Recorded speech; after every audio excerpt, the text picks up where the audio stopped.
Honorary Counsel, to the Chief Economic Counsel, to all of you, and I'm very happy to be here. I think it might be the first big gathering I'm addressing after taking over my new portfolio, so maybe it's an apt time for me to also reflect on a few things.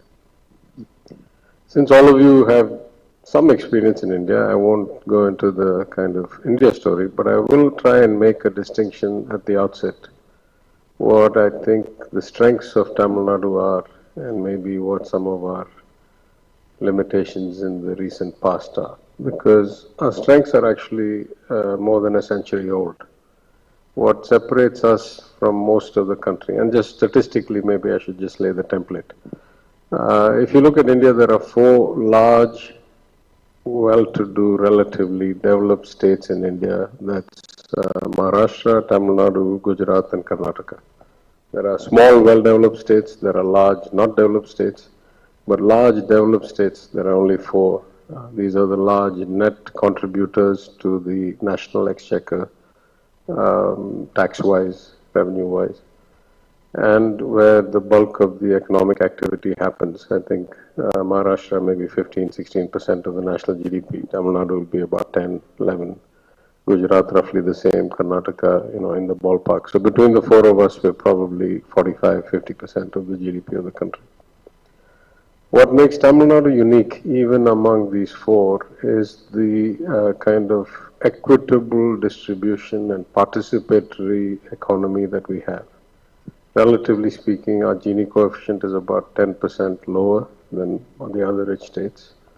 Relatively speaking, the penetration of education, of access to health, of access to infrastructure, of urbanization. We are almost 50% urbanized state.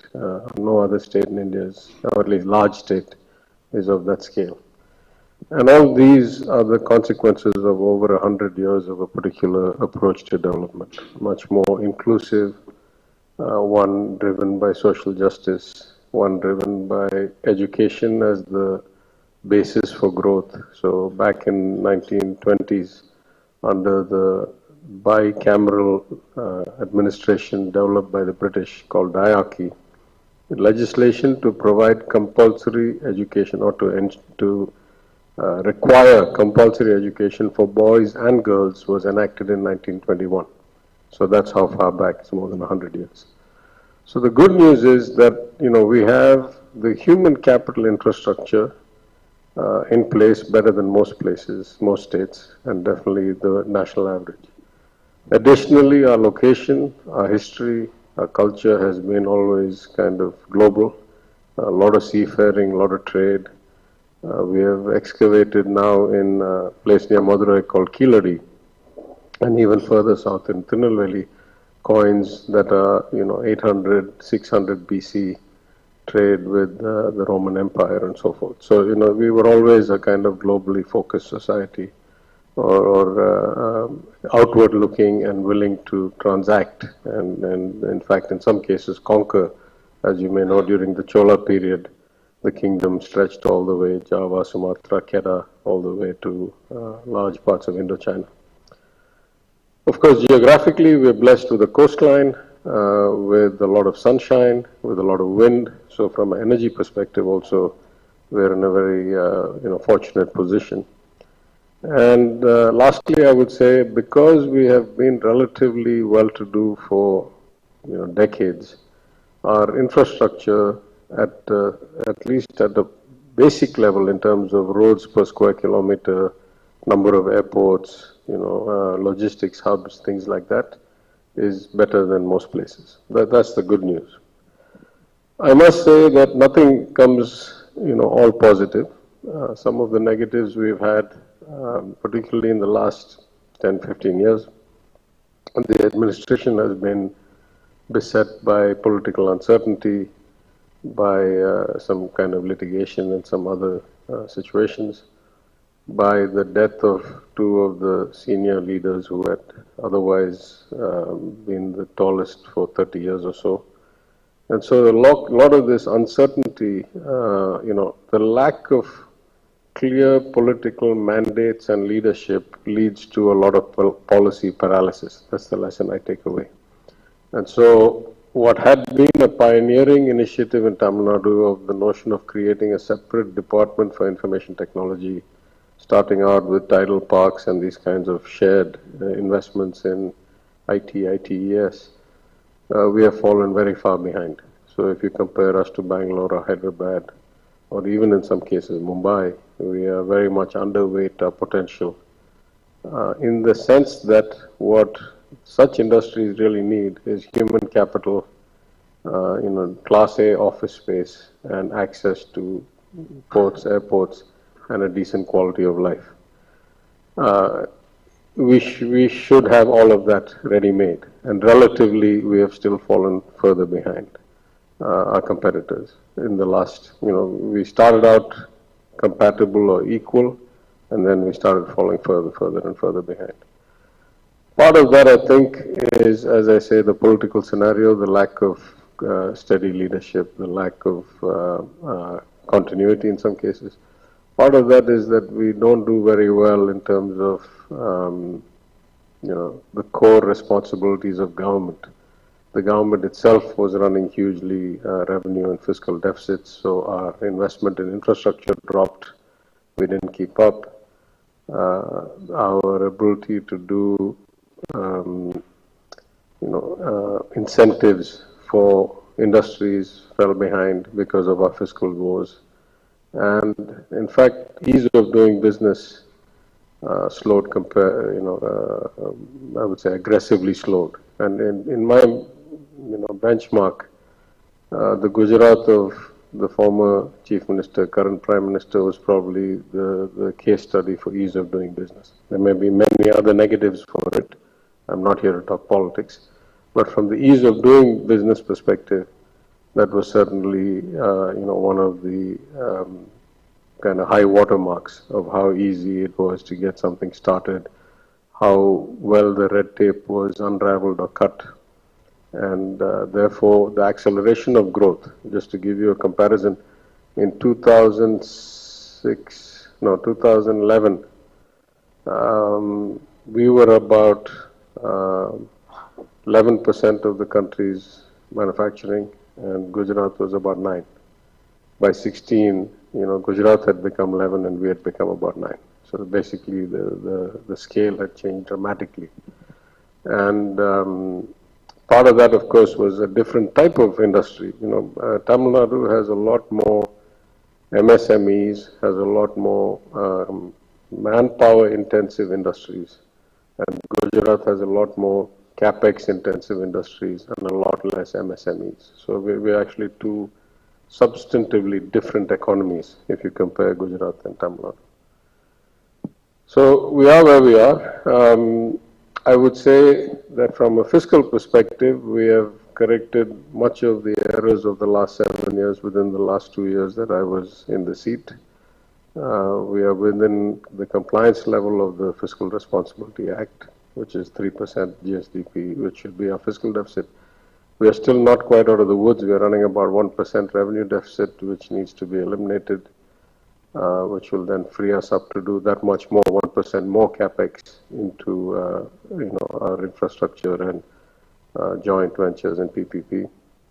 I announced just before I changed portfolio that we would set up a PPP policy in terms of framework in which we could work with people, because clearly no matter the part of the economic cycle we're in, there are structural imbalances. People, countries like India are always in need of capital. We got probably 30 years worth of big investment demand, as well as countries like Australia, Canada, the oil-rich countries, potentially even Netherlands. I'm sorry, I don't know as much about your economy, where there's a huge surplus because of the aging population and the historical, wealth, either from resources or from trade.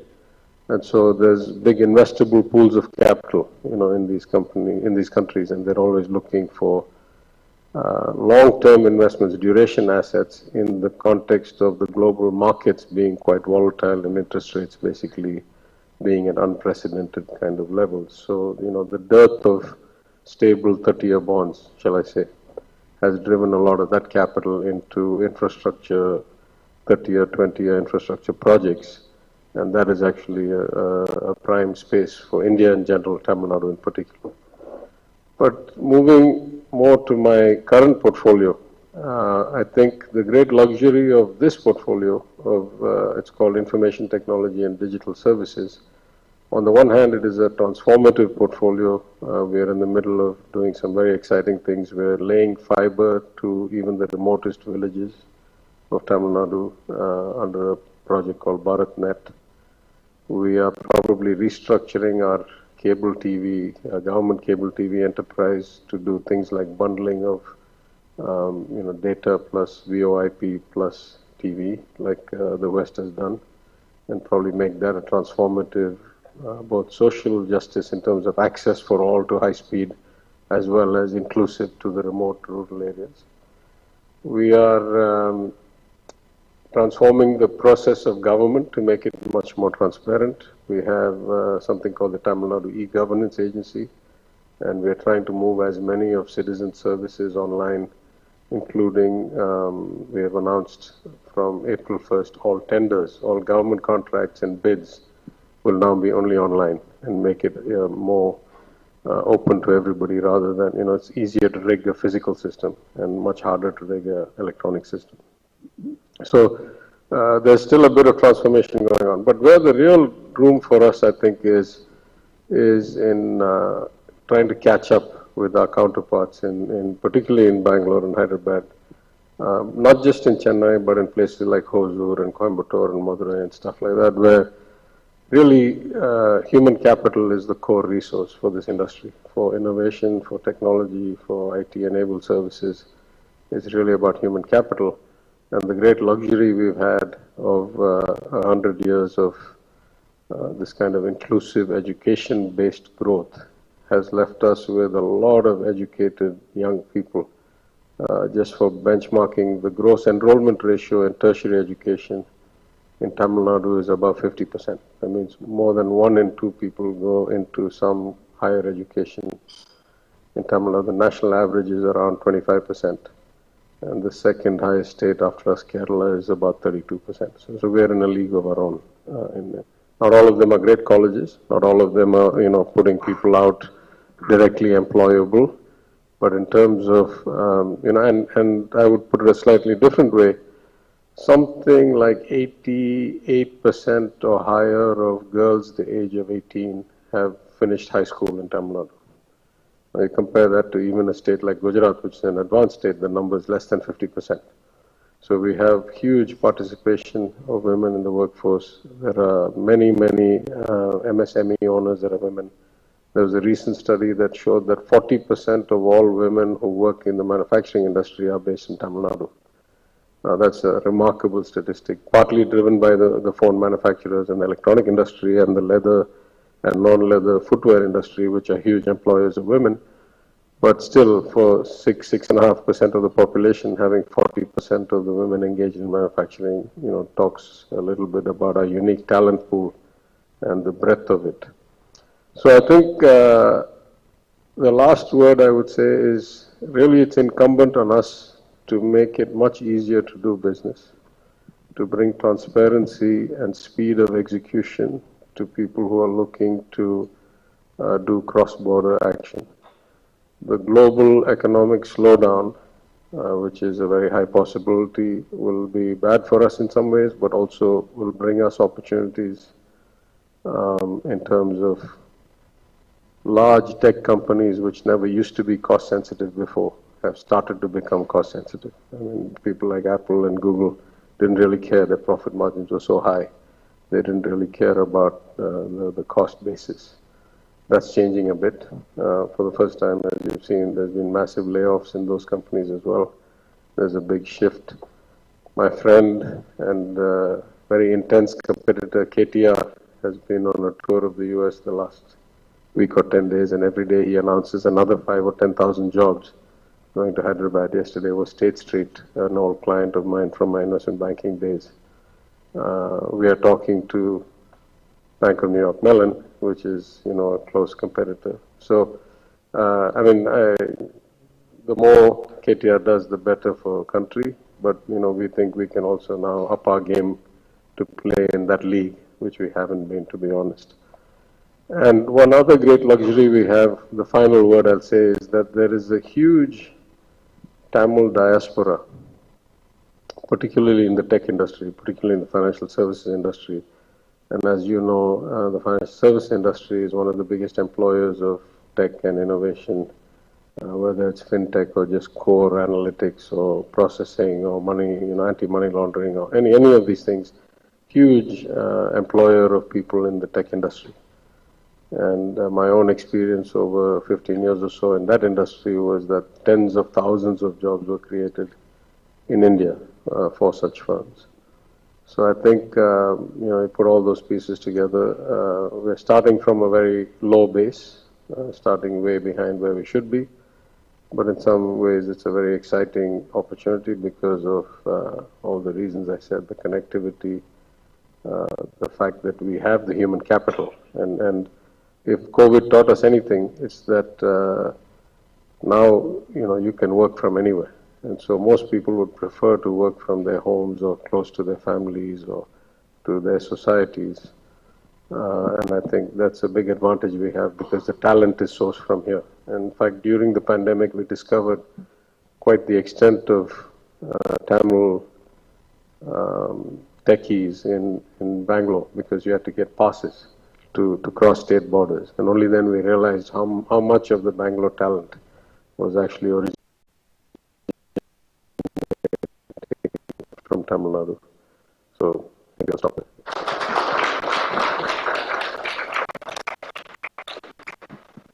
First remark and question. I'm very glad to hear that the female labor participation in Tamil Nadu is very high. I had a meeting with the World Bank a month ago. It was about the economic position and development of India as such.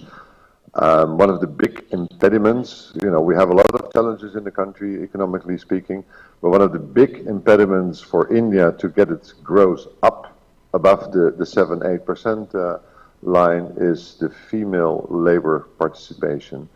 In India, it's about 25%, and if we want to grow from this 6, 7 to 8 and beyond, we need at least 50% of the women to participate in the labor process and in the market. So when I hear 40% already, then that is a promise for the future, right? And then the other one is there is a huge demographic dividend here. That's the second thing which I think is very positive for the future economic development, and probably you will bypass PTR for sure then. And also, if we look at the economic successes of the Netherlands, it's mainly based on our large MSME sector, right? Capital-intensive sectors is nice, but it doesn't produce so much employment. So I think you have three ingredients here, which gives a lot of hope for the future, and then, talk for the next 3 to 5 years. Would you agree, or? I completely agree. I think, in fact, I'll give you another statistic. Continuously, we have a higher than 100% credit to deposit ratio in all the banks. I used to be involved in because it's a largely nationalized industry, the banking industry, there's all these mechanisms, coordination with government and so forth. But I took it very seriously as part of my job as finance minister. And there's continuously higher than 100% credit deposit ratio, which implies that money deposited in the banks in other states is actually being deployed in Tamil Nadu. When you compare that to a state like Uttar Pradesh, the credit deposit ratio is not even 50%. For every rupee deposited, 50 paisa is being invested somewhere else.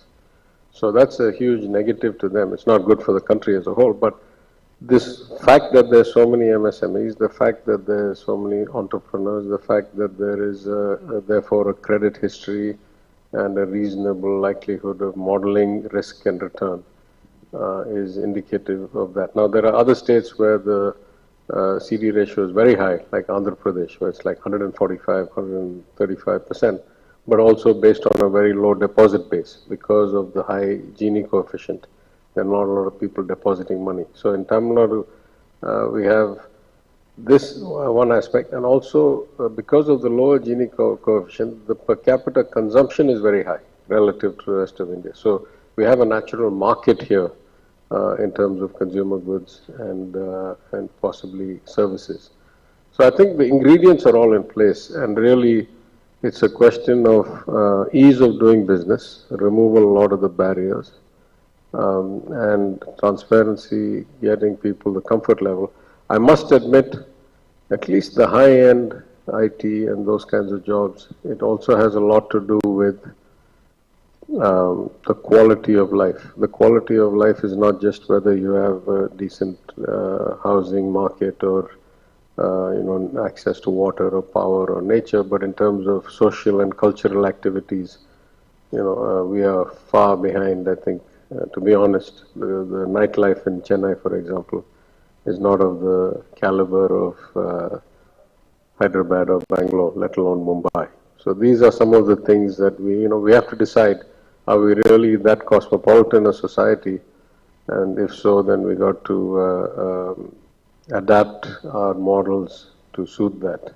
This is something we've been talking about a bit for a long time, much more, a lot for a short time, and hopefully it's near fruition, where we can bring in the kind of cultural events and the nightlife and those kinds of things that make it attractive for expatriates and for young people who are aspirational to want to settle here. I think these are the weak spots that we need to fix. But the core, as you say, absolutely.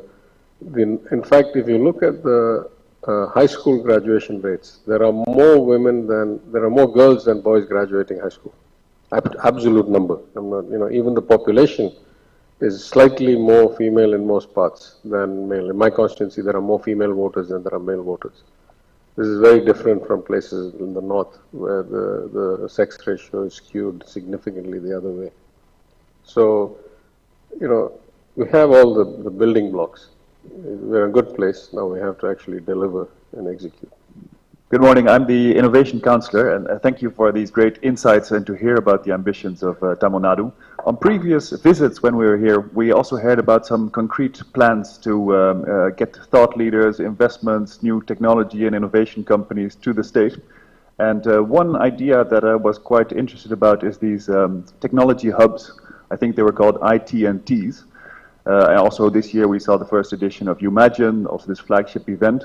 But I was wondering how with these ITNTs, if the plans are still on the table and also what is happening there. Because I believe there was one plan for Chennai, but also there were ideas of talking and investing in Madurai and other places in the state to get more technology, kind of regions where investments and innovation companies would be able to settle. As you participated in the Imagine, I think it was a flagship event. We had never done anything of that scale before. We got a lot of interesting leads and events from that, or continuity from that. About a week, on the 15th of May, so about 9 days ago, the first ITNT hub was actually declared open at the Anna University campus by the Chief Minister. We've been working on that for a long time. It's a bit of an ironic twist that the CEO of that hub was somebody that I referred when I was finance minister. I referred him to the IT minister, and they found him to be suitable because he had a lot of startup experience, and they didn't know him from before. So I'm happy to be reunited with Vijay Anand, who I referred.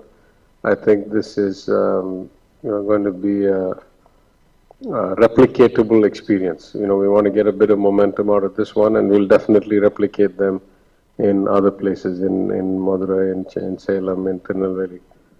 There's enough talent in all these places that really wants to come back.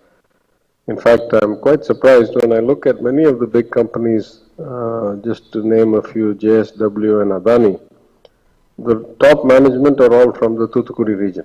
Right? All the Indian guys who run it, I'm not saying only in India, even in Singapore and other places, are all from one particular place. So there's definitely potential. I must confess, I've only been in the job for about 10 days, and I still had a lot of handover responsibilities because I had 4 or 5 portfolios in my old post. So I haven't really had a big formal review of my department, partly because of my issues, partly because my secretary has been traveling overseas. He only returns tomorrow. So only day after we've actually scheduled, no, he returns today, and only tomorrow we've scheduled the first formal review.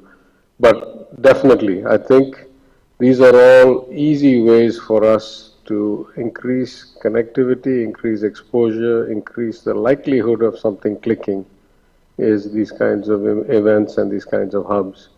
And in a state where, there's been a lot of red tape and other problems, rent seeking and other problems, these hubs should eliminate a lot of those frictions and smoothen talent to actually achieve its potential. Thank you, Your Excellency. I'm almost jealous. I mean, it must be very exciting to work in these days in this state. It's very nice. Thank you for your reflections. Agricultural Councillor, so it is about agriculture, but it's more about, I mean, what I hear you say is a lot about the urban side of Tamil Nadu. It's about glass fiber, for example. Now, there is also in Tamil Nadu a huge rural population. The gender issue is there, many women working there. There's smart tech in agriculture.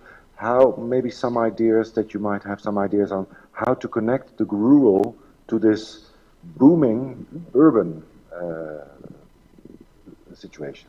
Thank you. It's a very good question. I'd say the good news first, and then I'll tell you some of the challenges. The good news is, much like every other city in India, Tamil Nadu has 100% penetration of fiber in the urban areas. So, just to give you context, when I came back from the US as an expatriate in 2006, the height of connectivity was a 1 Mbps DSL line in the heart of Chennai. It was not available, throughout Chennai. Now I can get, 300, 400 Mbps fiber in my house. I happen to have more than one house, in any house, and in Madurai. So, but that's not, it's probably better fiber network in Tamil Nadu cities than other state cities, but all cities are 100% penetration, because by now even the 5G speeds are probably like 20, 30, 50 50 Mbps. The big difference is that we have almost 75% penetration of smartphone and cell towers in rural Tamil Nadu. That's quite unique to other states. I think other than places like Himachal Pradesh, which are much higher for various historical reasons and being tiny in size, no other large state has that kind of 5G penetration or 4G penetration in the rural areas. The project I was talking about was only for the rural areas. The BharatNet is not for the urban areas. That's already done. The commercial providers do that. The state is only doing the rural area connectivity. So we hope to do the bulk of rural areas in the next year or maybe 18 months. That's the connectivity piece. The agriculture piece, I must confess that I myself have been quite disappointed, in the sense that though we have premier research institutions, agricultural universities, and in fact many of our top IAS officers in the country come from the agricultural universities of Madurai and Coimbatore, the extent to which the available technology has been adopted, or the facilitation has been done to the last mile of the farming community, is actually quite poor. And as finance minister, I was pushing very hard for a clear database first of who are all the farmers, where are they farming, what are they farming, what all benefits are we giving them in terms of subsidies or insurance or connectivity to futures platforms. Because my instinct, which is again, it's not specific to any one government, my instinct as a large landowner myself, ancestrally, my instinct is that the bulk of the benefits are going to very few people, and the bulk of the people are getting very few benefits. That's the sad situation. And in a lot of places this is true. It's not just a problem in Tamil Nadu, it's true across the country. But we ought to be better. And for example, I will confess that I think Karnataka does a better job than us, because they have this integrated database, where in one database you can go all the way from the land record to, you have, in our country you have something called Adangal. You have to register what you've planted to get benefits. From there to the subsidies, to the insurance, to the access to the futures trade, all of that is in one database. And if you do that, the first thing you do is reduce the leakage in the pipeline by probably more than 50%. And we spend a lot on agriculture, a lot, maybe, in a budget of X interest payments and debt, in a budget of, let's say, 3 lakh crores or 3 trillion rupees, probably, between subsidies hidden here, there, and power and all that, it's probably 20,000 crores, a good 6% or something is in agriculture. But a lot of it is wasted, inefficient, and wrongly calculated. For example, we provide free power to farmers, but we are not actually giving it to farmers, right? I mean, I've mentioned this on the floor of the House, that when we do the analysis, we find somebody who owns like 0.1 acre is running a 50 horsepower motor 24 hours a day, including when there's no seed in the ground, right? So they're clearly running hotels or colleges or whatever it is with this.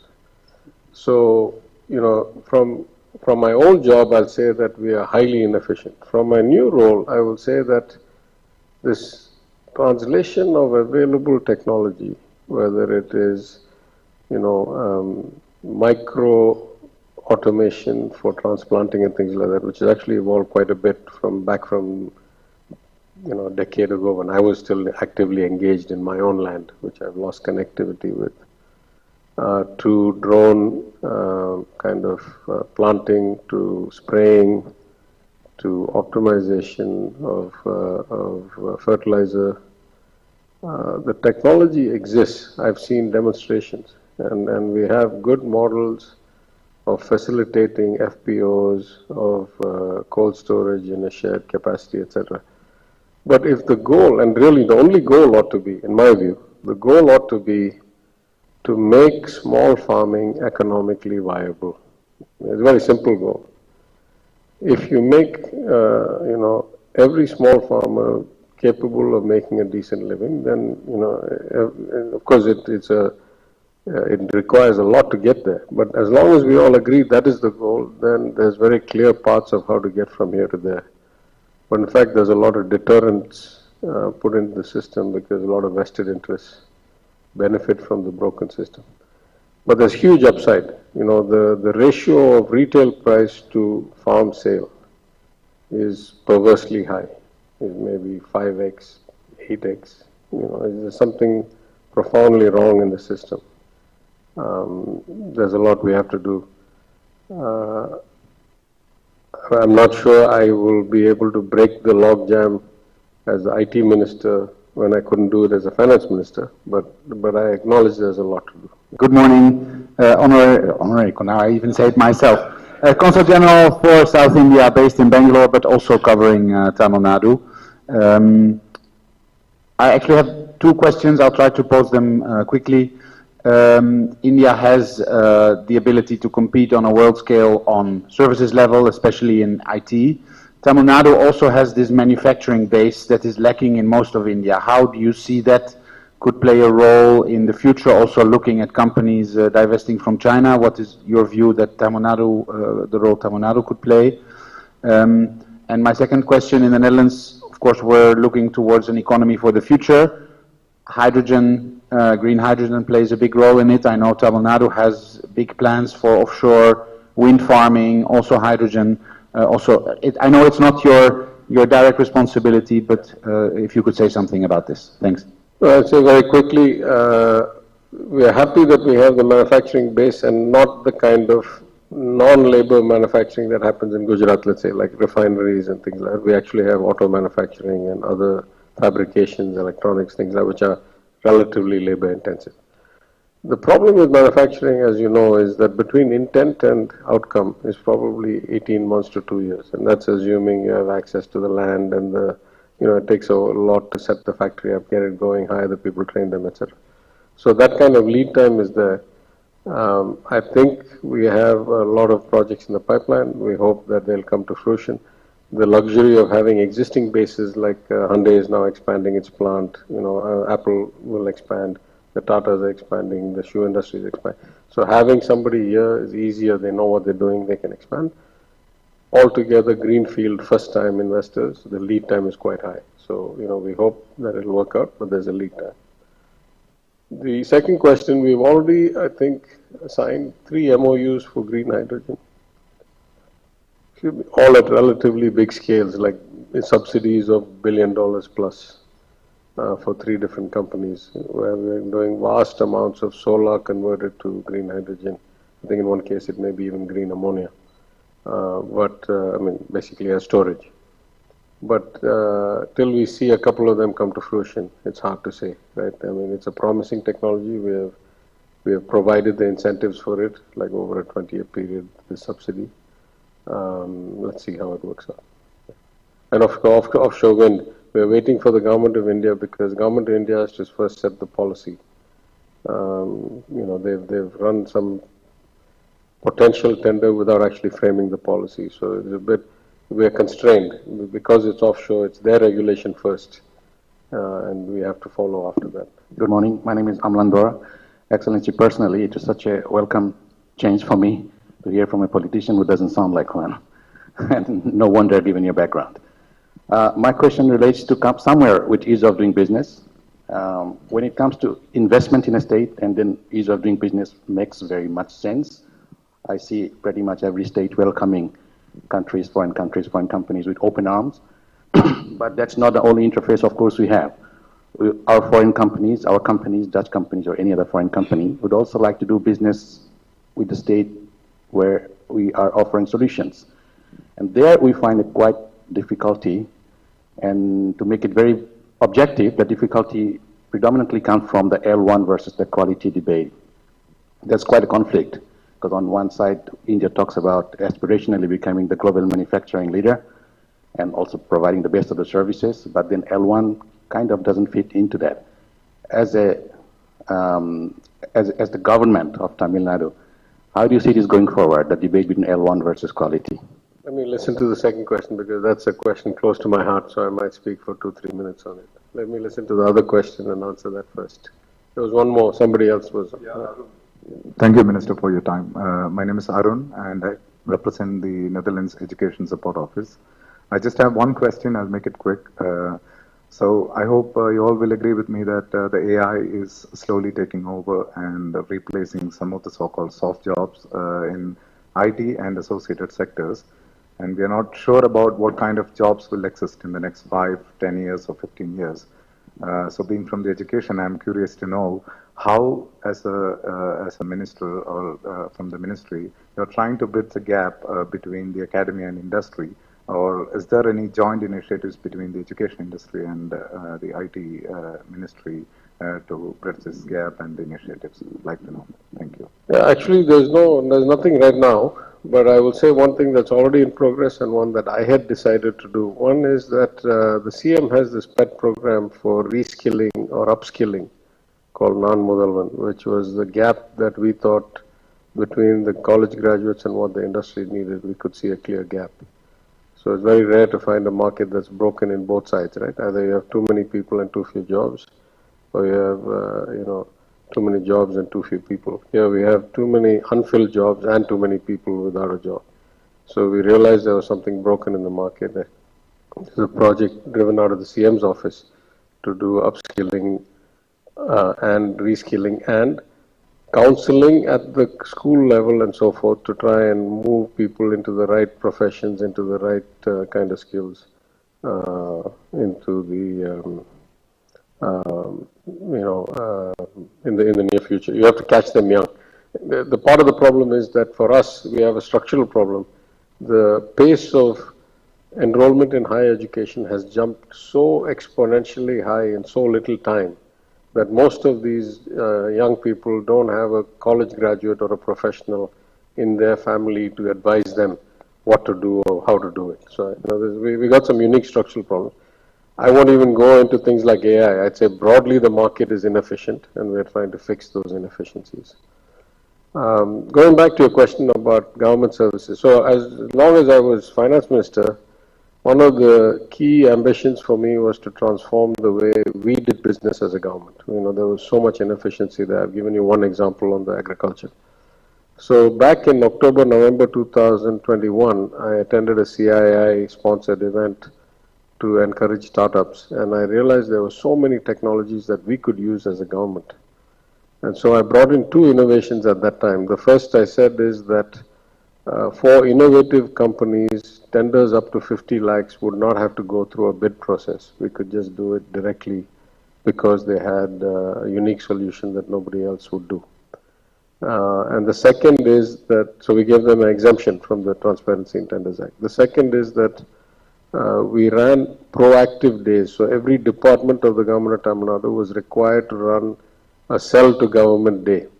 And they were advertising it on the internet. Some 300 or 400 companies would sign up, startup companies would sign up. Some 50 or 60 of these would be selected. They'd have a kind of beauty contest like one day where they'd come and pitch. And whichever of those the government could immediately use, basically we would sign up with them. So this is at a small, because it was a win-win-win. It was the best outcome for the government. It was validation of the technology, and it was encouragement financially of the startup that we thought would then grow and create jobs and all.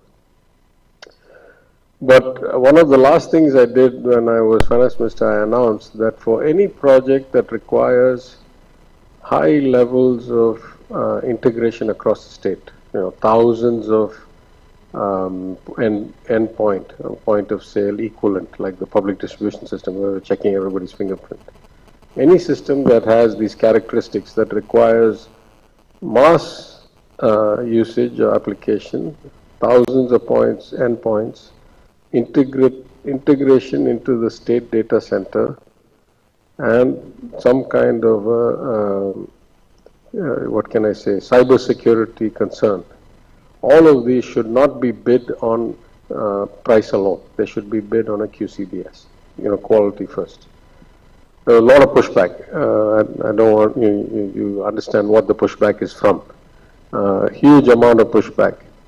I was not quite able to get that language into the government policy, though I fought very hard for it.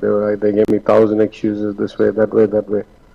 But I left with the public announcement that whenever there are large-scale, data-based, widespread kind of cyber security risk applications, for example, in the alcohol, in the TASMAC business, or in the public distribution system, or in the voter ID management. All of these, I said, should only be bid taking into consideration the quality of the bidder first.